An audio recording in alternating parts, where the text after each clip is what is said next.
Hello guys. So, proceed tayo, no? Solve natin yung 3 ways para sakto. Para may idea kung paano siya ginagawa. So, start tayo sa factoring muna. Ang ballpen na. Sino mag-sponsor ng ballpen, guys?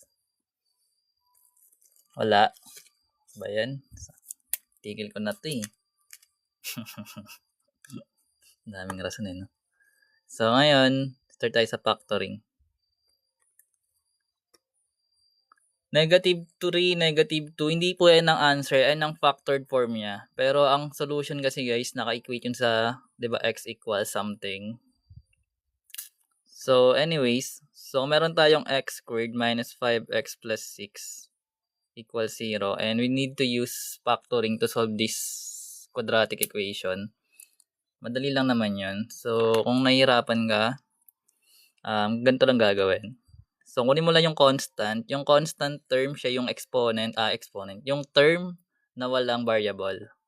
So, ito may variable x to, di ba? Tsaka ito may variable x. Sabi sabihin, itong 6 natin, siya yung constant. So, dahil may plus doon, so, lagay mo siya plus 6.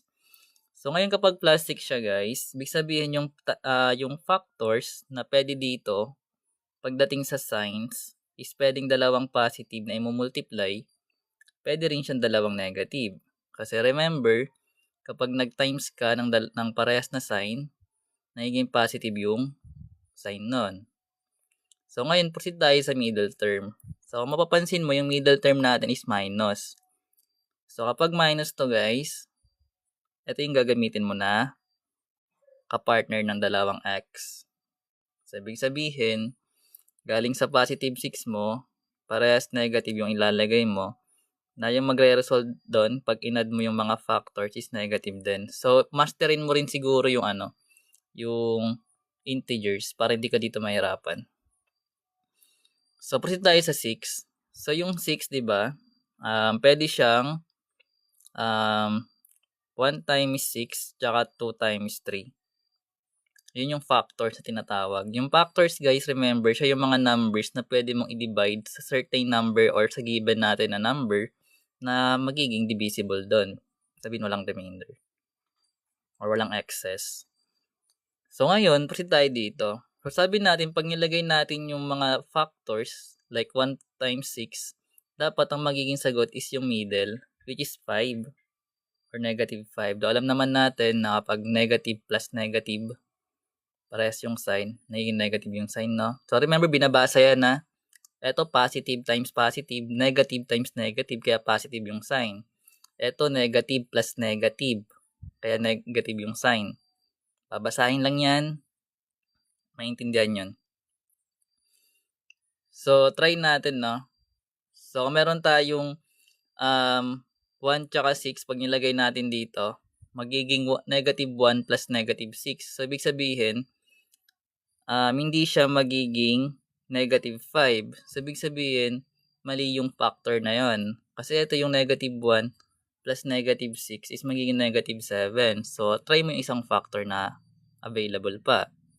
So, yung negative 2 tsaka negative 3, equal ba to sa negative 5 kapag inad? So, basically, tama.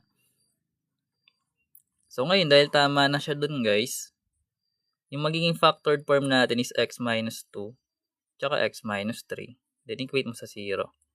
So, kapag naka-equate na siya sa 0, ang gagawin naman is, pwede siya ititig method. Or, kung gusto mo, equate mo lahat sa 0 yung mga factors. Then, transpose mo na lang. So, alam naman natin na kapag nilipat natin yung negative to magiging positive, then yung negative 3 natin, magiging positive 3. So, in this case, ito yung magiging solution natin or yung roots. Then, pag pinlag mo siya sa given, let's say, meron tayong 2 squared minus 5 times 2 plus 6 equals 0. So, 2 squared is 4 minus 5 times 2, that is 10. Negative 10 o 4 minus 10 is 6. Negative 6 plus 6, 0. Sabihin tama. Ganoon din siya kapag 3. So, 3 squared is 9 minus 15. That is negative 6. So, plus 6 magiging 0. So, ganun siya ginagawa. Pag factoring. Madali lang yan.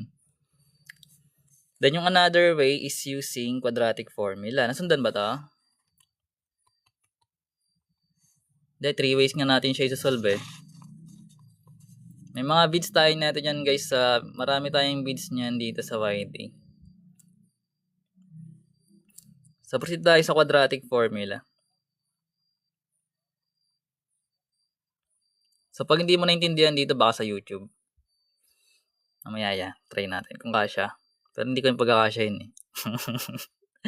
Mautak no? Mautak. Happy birthday kung sino ka man. CTS. Try natin kung kaya. So meron tayong given ulit. Same given. No? Dapat ang makakuha nating sagot is 2 tsaka 3 na. Using quadratic formula. So remember yung given. Copy lang natin. So yung quadratic formula natin, that is negative b plus minus yung square root ng b squared minus 4ac all over 2a. Then we just need to find the value of a, b, and c. Then plug it here sa formula. And yun na yun. Then para makuha yung a, b, c guys, dapat naka-equate sa 0 yung given mo muna. So kung yung constant or yung other term is hindi siya naka-equate sa 0 yung given mo, lipat mo yung sa isang side lahat. And remember, pag nilipat mo sa isang side, nagpapalit yun ng sign na. So ngayon, meron tayong a dito. Yung coefficient yun ng x squared natin. So remember, wag wala ka nakikitang number, may invisible yun na 1. Uy, thank you, Blossom! May pusa. So meron tayong b. That is negative 5. Kasama lagi yung operation guys ha. Kung meron ditong negative na sign or minus, ibig sabihin negative 5 yung ilalagay mo. So kung yung plus guys, kahit ito mo nalagyan ng plus, understood naman yun eh. Na meron tayong positive doon. Pero pag may minus, negative ilalagay. Then ngayon, sabi ko lagi pag nag-evaluate, yung ginagawa is lagay mo muna yung mga variables as parentheses para in case na maglalagay ka ng value ng given, like for example, meron tayong negative nakatabi katulad nito. Then yung value ng b natin is negative 5. Baka hindi mo na ito malagay na negative sign eh. Remember guys, itong negative sign is part siya ng formula. Then ang b mo is meron siyang negative 5. So kung nilagay mo lang dito is 5, hindi siya negative 5 yung value ng b mo. 5 yun, big sabihin. Anyway, sana naintindihan yung sinasabi ko na. So para mas-safe lang, ang gagawin mo is lagyan mo muna ng parenthesis lahat ng variable. Then tsaka mo i-plug yung mga value. So meron tayong b, that is negative 5. So lagyan mo to as negative 5. Then negative 5 ulit. Then yung a natin is 1. Then yung c natin is 6. Then meron tayong 1 dito. So ngayon, multiply mo syempre. Pag may magkatabing sign guys, minumultiply natin yan. So remember, sa pag-multiply ng signs, same signs or nag-divide, basta same, nagiging positive. Binabasa lang lagi yan guys para maintindihan. So ngayon magkakaroon tayo dito ng negative times negative 5. That is positive 5. Then copy lang natin yung plus minus. Then proceed tayo sa square root. Negative 5 squared, same siya guys ng negative 5 times negative 5. Remember, magkaiba yung negative 5 na naka-squared ang negative 5 squared is not equal sa negative 5 squared, remember ha. So importante rin yung parenthesis. So, ito magiging 25. Ito kasi magiging negative 25 to eh. Ito positive 25. Alam ko gets na yun. Sabi ko nga pag hindi naintindihan dito mo makikita yan. 3 to nga sagot kasi nga may sagot na tayo ito. Kine-check lang natin siya kung magiging parehas. So, magkakaroon tayo ng 25 dito. Then minus. Laging binabasa yung katabing sign na. So, ito is negative 4 times 1 times 6. So, negative 4 times 1 is negative 4.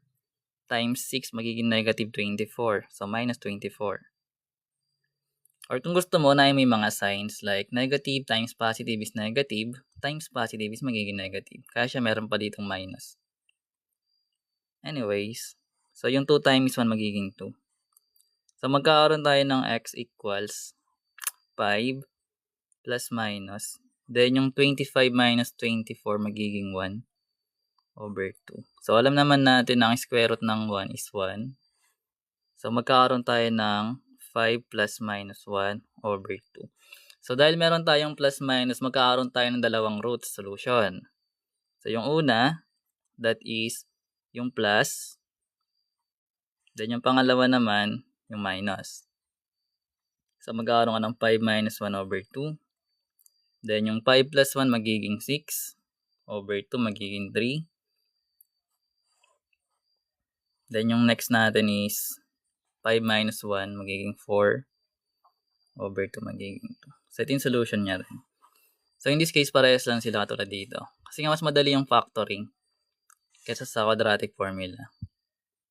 Pero if ever na gusto mo mas safe mag-solution, ito yung pinaka-safe quadratic formula. Ito kasi pwede ka mamali dito eh. Pero kung gusto mo mapadali dito guys, try mo dito panoorin yan. May playlist doon ng factoring. Andun yung lahat. Anyways, nasundan mo to? Oy, ano? Alexi. Uy, nandiyan ka ba? Nandiyan ka pa, boss? Wala ka na. Nandiyan ba? So ngayon may isa pa guys, kung gusto mo pa i-solve to like let's say meron tayong completing the square. Ito yung suggest ng engineer. CTS, ito yung tawag ng CTS. Completing the square. So same yung given, papakita lang natin kung paano siya ginagawa.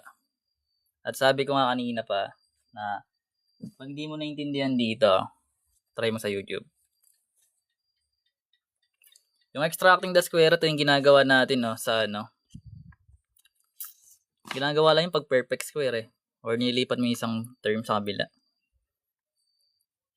Ni-square root, parang ganun. Katulad dito sa kabila, ini-square root natin. Pero ito guys, yung completing the square, diretso to sa sa extracting the square root. Lagi siyang ganun. Anyways, so yung given natin is x squared minus 5x plus 6 equals 0. Then sabi ang sagot natin dito is 2 and 3. So paano gagawin? Oo, ganyan siya extracting the square root. So magkakaroon tayo ng x squared. Pagsasamahin lang muna natin guys yung may variables sa isang side.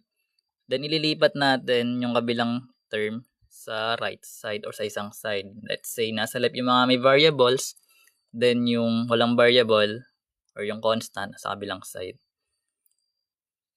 So wherein, ang ginagawa naman sa case na to is kinukuha yung perfect square trinomial niya. Makukuha natin yun using completing the square. So ibig sabihin, kung meron tayong x squared minus 5x, mag-add lang tayo ng blank. Then sa kabila, mag-add din tayo ng blank para maging balance. Kung ano nilagay mo dito, ilalagay mo siya dito. So ngayon, paano natin makukuha yung ilalagay dito? So using completing the square. So remember, sa completing the square, meron tayong b over 2, then parenthesis squared, equals yung blank. So ano ba yung b natin dito? Yung b dito guys, siya yung coefficient ng x, hindi ng x squared Yung b natin katulad ng ginawa natin kanya sa quadratic formula. So yung b, that is negative 5.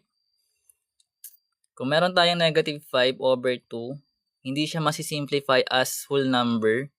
So ilalagay mo siya as negative 5 over 2. Pero kung kaya mo siya i-simplify, like for example, ang b mo is 6, pag dinivide mo sa 2, magiging 3 siya. Pero kung fraction, as is, ikakopy mo siya. Then ngayon, papasok dito sa exponent na rules. So ngayon, pag in-square natin yung negative 5 halves, sa square natin siya, bali ang gagawin natin doon is magkakaroon tayo ng negative 5 squared sa numerator over 2 squared sa denominator. So ngayon, ibig sabihin, yung negative 5 times negative 5 is magiging 25. Then yung 2 squared magiging 4. So, ibig sabihin, ang ilalagay natin sa blank is 25 over 4. So, lagay natin dito 25 over 4, 25 over 4. So, ngayon na ito guys is perfect square trinomial. Ibig sabihin, yung factor nun is parehas. Perfect square trinomial, ibig sabihin, yung dalawang factor, kunyari, x plus 2 times x plus 2. Ayun yung, ang factored form niya. Kung sakali, ganun. Kasi parehas yung factors. Anyways, madali lang naman kasi meron ka na nito. So, kunin mo lang yung x. Galing dito yun, Lagay mo yung x. Then, kung ano yung nakalagay dito, ayun na yun. So, meron tayong negative 5 halves. So, minus 5 halves. Kung plus, di plus. Kapag may negative, negative ilalagay. So, lagay mo lang yung squared. Kung ano yung nakalagay dito, siya na yung magiging factored form na itong trinomial mo. Then, balik tayo sa right side. So, meron tayong negative 6 plus 25 over 4. Anyways, fraction, dapat alam din kung paano ginagawa. So, pag sinimplify natin to, anong kakalabasan? Ito, madali lang to LCD lang siya, di ba? So, remember, kung nahihirapan sa ganyan, guys, copy mo yung denominator. Then, kapag walang denominator to, direkta mo na siya i-multiply. Like, magkakaroon ka ng 4 times negative 6, which is negative 24.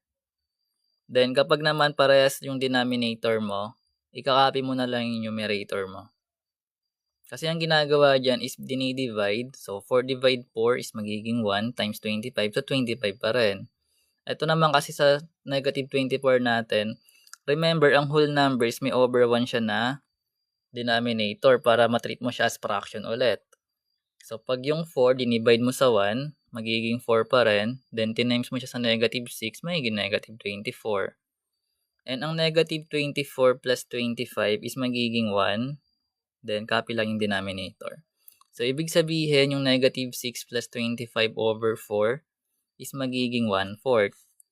So, magkakaroon tayo dito ng x minus 5 halves na naka-squared equals 1/4. Ito na yung sinasabi natin na extracting the square root. Kasi naka-squared to. So, para matanggal yung squared, gagamitan natin siya ng square root. And kapag extracting the square root tayo, both side yun guys. So, makakancel itong radical sign. Matanggal din yung squared. So, yung matitira sa left side natin is magiging x minus 5 halves. So, ang galing dito guys, remember, kapag nag-extracting the square root, yung sa right side natin, lagi siyang may plus minus. So, maglalagay tayo ng plus minus. Then, square root ng 1, that is 1. Square root ng 4 is 2. Mabilis ba? Mabilis ba yung pacing? Mabagal? Bagal lang I think sakto lang. Gusto niyo ba sumasagot kayo? Naiinip ako Anyways, mamaya. Pero ganito siya ginagawa. So, ngayon guys, galing dito. So, lipat lang natin yung negative.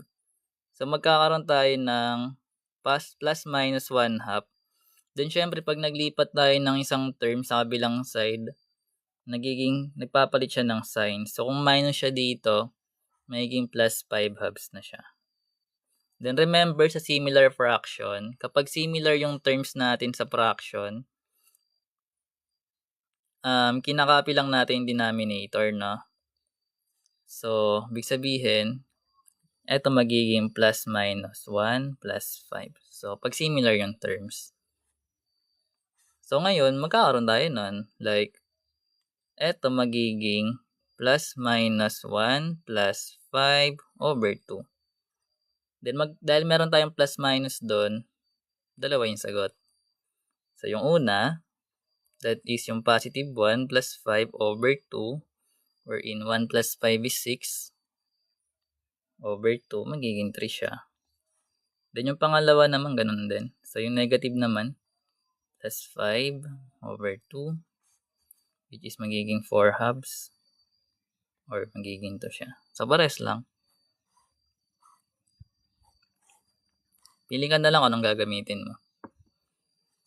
Pero ganun siya ginagawa pagdating sa completing the squares. Sa tingin ko, malilito ka dito kapag meron siya ditong value. If ever na maka-encounter ka ng ganun, try mo hanapin yun dito sa quadratic equation. May playlist dun para sa quadratic equation. Anyway, adds muna tayo. Wait, thank you sa mga nagtatap-tap. Si Limited nandito ka na naman boss alam mo na to eh.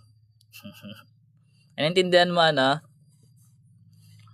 Naintindihan mo ba yung pinagsasabi ko? Baka ako lang nakakaintindi. Partial. Ay, thank you sa na-subscribes. Okay na. Bakit may question mark? Hindi mo naintindihan. Sayang.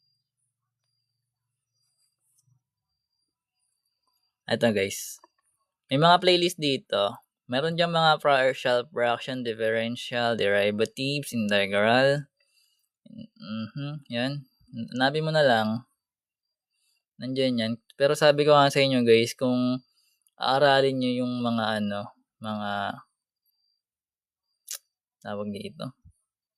Kasi pag mahina ka sa foundation mo sa math, mahirapan ka talaga.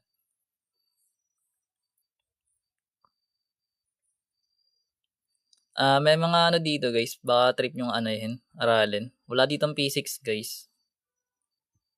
Ito yung quadratic ko. Equation yan, hindi siya function na. So may equation dyan na nakalagay. Hanapin mo na lang, nandyan yan. Ayun, inequality. Ito yung factoring yung sinasabi ko guys. Meron din ditong summation. Conics meron. Ano pa ba? Ito yung derivatives. Ito yung fundamentals. Then, saan ba? Wala na. Basta meron dyan. Alam ko meron ditong summation. May mga playlist na, may mga thumbnail naman. Hindi ko yun alam. Natoy. Anyway, subscribe na kayo pag andun kayo. Thank you na agad. Ito yung summation pala, by the way.